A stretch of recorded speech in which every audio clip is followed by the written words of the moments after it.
Saints Row, Saints Row 2, Saints Row 3, Saints Row 4, Saints Row Gat Out of Hell, Agents of Mayhem, and now Saints Row 2022.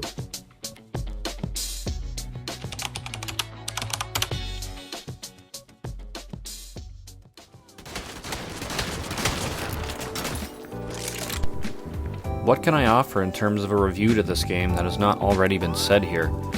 Honestly, probably not much. There has been countless reviews, most of which is just hop on the hate train that typically comes from the internet. It's like it's cool to hate on said products because it's a part of the current thing. Now, I'd like to start off by saying something possibly controversial here. I actually had some fun with this Saints Row game. If that's your cue to turn off the video, then sure, go ahead. Go for it. Don't listen. But hold on. There's actually a game somewhere deep within this fucking mess, and I mean it's hard to find, and it's difficult even to go to look for, but I do think there is some sort of game deep down here. So take out all the bugs, the glitches, the cringe, and do you have anything? Well, I think you have a very base standard sandbox title. Now, does it bring anything to the table in terms of something new? Well, no, I don't think so at all. The game feels like it was built off the toxic aspects of the internet lately. Like Volition believed this is how the current culture actually spoke and talked like. Well, I don't know. I mean, I guess some do, and that's pretty fucked up if you ask me. The whole woke argument with this game confused me a bit, but I kinda understand why that word be used as it represents a lot of the pandering titles these days. Now, people are upset because of diversity in this game. Well, I don't think so, because the core fan base has been playing every other Saints Row, which have always been a huge diverse cast of characters, so I have no idea where that's coming from. I think what it boils down to is just the dialogue. The "don't hurt my friends" to the awful hashtag this, hashtag that, and selfie garbage that is so forcibly inserted into this game just affects it a fuck ton. Oh my god, like you'll be fighting a rival gang and they'll stop and take selfies. It just reeks of this modern day soullessness, forceful pandering nonsense that is embedded with every aspect of modern society's entertainment. However, I do want to say I did have an alright time driving around, exploring the map, and I listened to their new synthwave station, which honestly saved the game for me, I think.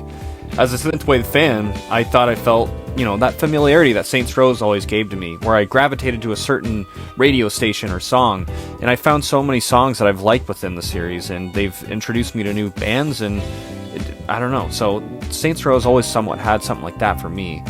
But, driving around with the neon lit cities, listening to some of the new tracks, it was pretty much of a vibe. I liked it. I actually enjoyed it. Getting up to some of the new additions in the game were decent as well. For instance, while recording this footage, I found out with the wingsuit was a bit better than I originally thought. Hopping from car to car, even bouncing off people to keep the momentum going, even if it's a broken, fucked up mess, I still had a bit of a laugh.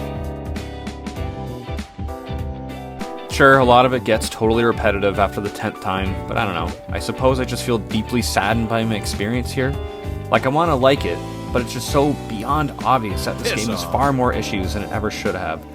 We all knew the story was going to be hot garbage, but we held hope. We held hope that Volition may have fixed it during the 6 months extension to the core game. But, maybe they did. And if that's the case, I don't ever want to see what they actually cut out of the fucking game. So, this game checks off every progressive box in the modern day, and it just makes it feel like a soulless mess for sure. And that's what a lot of people have been saying, it's soulless. So they have one of the characters, he's a pansexual dude because reasons or relatability to some Zoomers? I don't know. Just why put that in there? And you have the stereotypical Steve Urkel nerd, but he hates guns because modern day. And he likes to be a LARPer, or he likes to LARP. And the LARPing shit I will not fucking get into. It is by far the worst shit I have ever seen in Saints Row, and possibly in any video game, if not any video game for a long time. Nina, I actually liked her a bit. She was okay. Or you could say I tolerated her. She was the only character I would see maybe in like an OG Saints Row title. It's all just a massive misstep, and it reeks of it big time.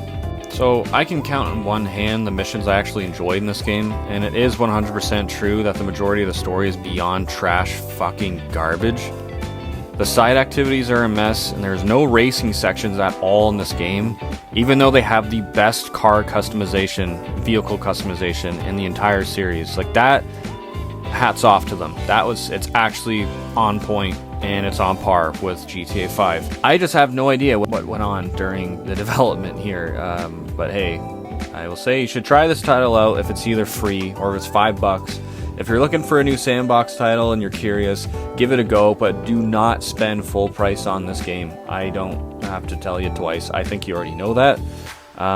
Yeah, just wait for it to be free, which I bet will be at some point, because I've heard it's leaving Epic Games and it'll be coming to Steam and other platforms at some point, so I'd imagine Game Pass and whatever the hell that PlayStation one's called. But yeah, don't knock it until you try it. I'm kidding. You can knock it all you want. It's a fucking mess.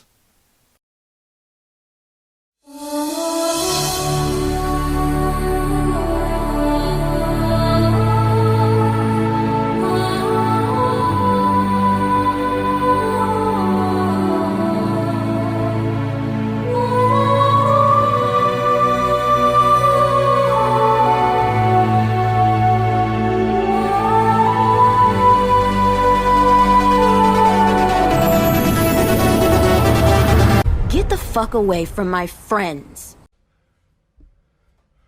It's time to stop! It's time to stop, okay? No more! Where the fuck are your parents? Who are your parents? I'm gonna call Child Protective Services. It's time to stop!